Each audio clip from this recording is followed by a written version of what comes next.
Bonjour, je suis Pierre-Michel Laureus, enseignant de mathématiques au secondaire. Bienvenue à la deuxième partie de cette vidéo. N'oublie pas de t'abonner à ma chaîne YouTube pour recevoir mes nouvelles vidéos dès que je les mets en ligne. Nous allons résoudre cet exercice dans cette deuxième partie. Pour commencer cette deuxième partie de la vidéo, quel est le périmètre de ce polygone que vous voyez ici? Ce polygone est en fait un octogone parce que dans ce polygone, il y a 8 côtés. Alors, je vais trouver le périmètre. C'est une question assez simple. Mais vous allez voir que cet exercice comporte plusieurs étapes de résolution. En fait, c'est ce qu'on appelle un exercice sur les mesures manquantes. Parce que ici, là, donc, je dois trouver une mesure dans le polygone régulier qui manque. Comment on fait cet exercice? Comme je vous l'ai dit que moi, lorsque je commence un exercice, je commence avec la formule de ce qu'on me demande de trouver. Quel est le périmètre de ce polygone? D'accord? Le périmètre d'un polygone est donné par quelle formule? Ok. Le périmètre d'un polygone est égal à n fois c. Voici la formule du périmètre d'un polygone. Cependant, je connais la valeur de n, étant donné qu'il s'agit d'un octogone. La valeur de n est égale à 8. Toutefois, le segment DE que je vois dans cet octogone est la mesure de l'un des côtés de cet octogone que je ne connais pas, de cet octogone régulier que je ne connais pas. Ce qui veut dire que je dois trouver la valeur de C avant de pouvoir trouver le périmètre. Ceci veut dire que C est une valeur intermédiaire que je dois trouver pour répondre à la question. Nous allons trouver la valeur de C. Trouvons C. Comme vous le voyez là, nous avons quand même quelques informations. Nous savons c'est quoi le nombre de côtés dans ce polygone. Nous savons c'est quoi l'apothème. L'apothème que nous voyons ici est égal à 3,62 cm. Nous avons une information sur l'aire de ce polygone. L'aire de ce polygone est égale à 43,46 cm². Alors, pour trouver la valeur de C, il y a une stratégie de faire dans des exercices pareils. Nous devons regarder parmi toutes les informations que nous avons ici, là, quelle est l'information qui contient le plus d'éléments.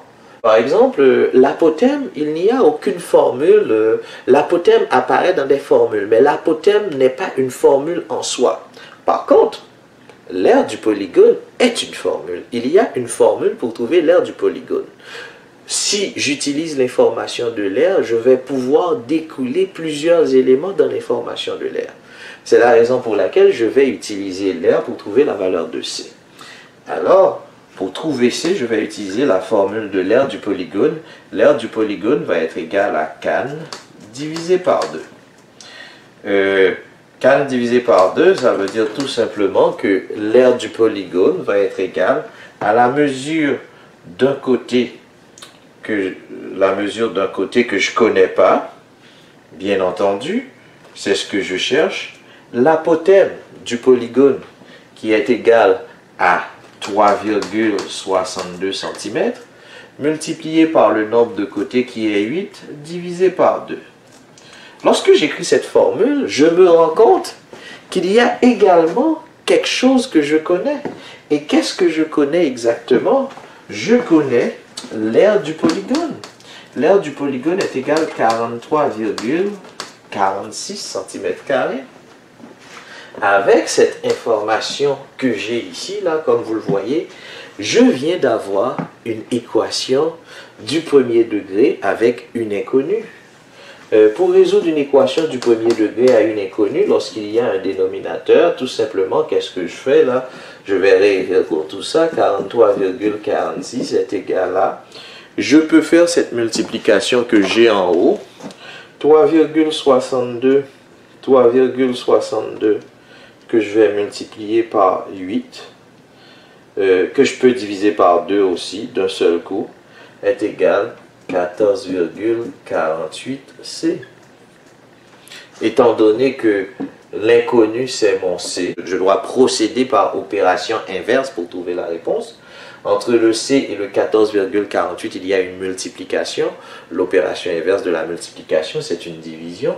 Je vais diviser par 14,48 des deux côtés. Alors, pour faire cette division, une fois qu'on arrive ici, donc 43,46 divisé par 14,48, ça me donne 3 est égal, 14,48 divisé par 14,48, ça me donne 1C. Donc 3 est égal à C. Donc C est égal à 3. C est égal à 3 n'est pas cependant la réponse qu'on m'a demandé de trouver. Ce qu'on m'a demandé de trouver, c'était le périmètre. Pour trouver le périmètre, je vais remplacer C dans la formule. C n'est tout simplement qu'un calcul intermédiaire. Dans ce cas-ci, d'où le périmètre est égal à la valeur de n qui est 8, la valeur de C qui est 3. Donc, le périmètre est égal à 3 fois 8 est égal à 24 cm. Voici la réponse recherchée. On va faire un autre exercice. Dans l'exercice qu'on vient de faire, il était question de trouver la mesure d'un côté dans l'octogone. Voici un autre exercice sur un octogone. Maintenant, la question est différente. Il s'agit de trouver la mesure de l'apothème dans ce polygone que nous voyons ici.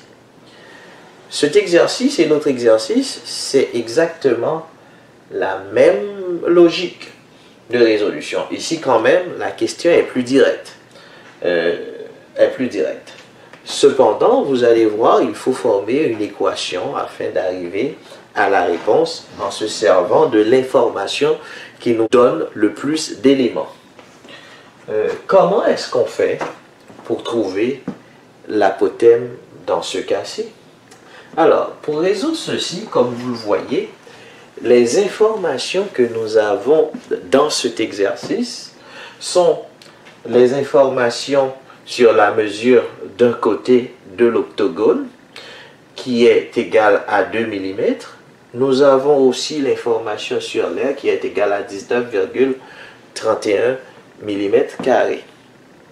Je pense que c'est pas comme si nous en avons beaucoup de choix là. Donc c'est clair que la mesure du côté de l'octogone, on ne peut pas découler trop d'informations, on ne peut pas trouver beaucoup d'informations avec ça. Mais par contre, l'air, il y a une formule pour l'air. Donc c'est la formule de l'air que nous allons utiliser pour trouver la mesure de l'apothème. Dans ce cas-ci, nous pouvons dire l'air est égal à CAN divisé par 2. L'air du polygone est égal à 19,31. La mesure d'un côté qui est égale à 2 mm dans ce cas-ci, multiplié par l'apothème que je ne connais pas, multiplié par le nombre de côtés qui est 8, divisé par 2. Une petite parenthèse, même si le polygone n'était pas un octogone, si j'avais n'importe quel polygone régulier, que ce soit un pentagone, un hexagone, ou n'importe quel autre nom de polygone régulier, si on m'avait posé la même question, j'aurais utilisé la même formule pour arriver à la réponse. Dans l'exercice précédent et dans cet exercice, on parle d'octogone, mais je ne veux pas que vous pensiez que c'est seulement dans les octogones que je peux faire ça. Je peux faire ça peu importe le nombre de côtés du polygone régulier. Alors maintenant, pour résoudre ceci, nous avons 19,31 est égal 2 fois 8, 16. 16 divisé par 2. Bon, je vais l'écrire d'abord. 16A divisé par 2. D'où nous avons 19,31 est égal à 8A. Pour passer à l'autre étape, donc 19,31 est égal à 8A. Étant donné entre le 8 et le A, il y a une multiplication.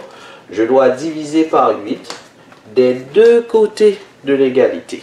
Et 2,41 est égal à l'apothème. Donc, apothème est égal à 2,41, dans ce cas-ci, millimètres. Voici la réponse à cet exercice sur les mesures manquantes.